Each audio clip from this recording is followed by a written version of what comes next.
Chris Drury at the buzzer. The New York Rangers have made some trades. Let's start off with the first simple one. Anthony Bitetto, who hasn't played a game with the New York Rangers this year. He was a big factor for them last year.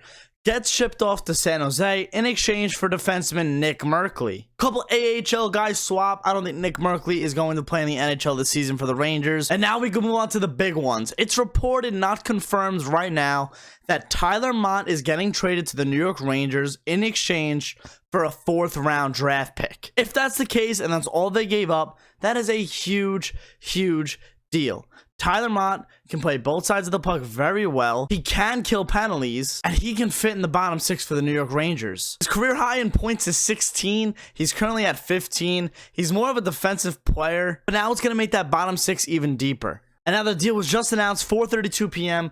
Andrew Copp is a New York Ranger. Very, very good two-way player. He can take faceoffs. He's at 54% this year. Can play both sides of the puck very well. He's got some offensive touch, more than Tyler Motte. The Rangers sent to Winnipeg a 2nd-round pick in 2022. It can be a 1st in 2022.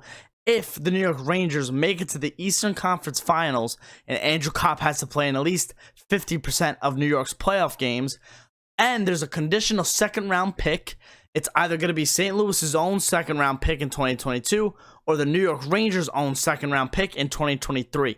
So they have a choice, Winnipeg, to either take St. Louis's 2nd that the Rangers got in the Sammy Blais trade, or the New York Rangers' 2nd-round pick in 2023.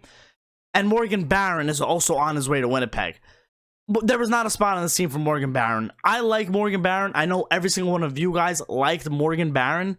There wasn't a spot for him on this team. He's not that experienced to where they can bring him into the playoffs. It's Andrew Copp. This is a sick deal by Chris Drury. The 2 2nd-rounders, yeah, but it's better than giving up a 1st right away. You have to make it to the Eastern Conference Finals and Copp play half of those games in order for them to get a 1st-round pick. Copp's got 35 points in 56 games this year. Like I said, he can play anywhere on the bottom 6 most likely. Left wing, center, right wing. He will kill penalties along with Tyler Motte. I think Chris Drury's first trade deadline was great. They didn't go big and beyond and go after Phil Kessel, which I would have loved. But they didn't go out and get these guys who you have to trade a boat for. They were able to get some good depth players. And Andrew Copp, in my opinion, was easily worth the 1st-round pick. And I'm very surprised by a lot of teams not being able to match the price that Winnipeg did. I'm assuming Kevin Cheveldayoff has a very good relationship with the New York Rangers front office. Not so much Chris Drury because he's new. But the Rangers and Jets have traded over the last few years. We saw the Kevin Hayes trade, the Jacob Trooper trade. It's just funny to me how, the Rangers, in my opinion, didn't really give up too much in this trade. And it's just weird to me that, other teams couldn't match that. The Rangers get a 6th-round pick in 2023, and the Winnipeg Jets get a 5th-round pick in 2023 as well. Just a couple draft picks swapping in the same trade. If the Rangers go to the Eastern Conference Finals, Andrew Copp has to be a big piece of that. So giving up that 1st round is okay. It won't be a lottery pick, obviously, because they're in the playoffs.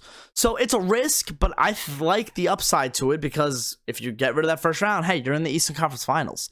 Anything can happen. And trust me, I'm not complaining if the Rangers have that 1st-round pick gone. In my opinion, A grade right now for Chris Drury this trade deadline. He gave up a lot of draft picks, but guess what? The New York Rangers over the last 4 or 5 seasons, that's all they've been trading for are draft picks. It's over. The New York Rangers want to win hockey games. And what do? You're going to use those draft picks to trade for players that can help you throughout the season and into the playoffs. They are no longer needing those draft picks to draft prospects, to build a team around. It's over. They're using those draft picks, trading them away. And now they traded for a guy like Andrew Copp with those draft picks. In my opinion, Copp may have been one of the biggest fishes on the market today. New York Rangers make some great deals. I appreciate every single one of you guys watching. Please leave a like below if you did enjoy this video, and I'll see you guys later.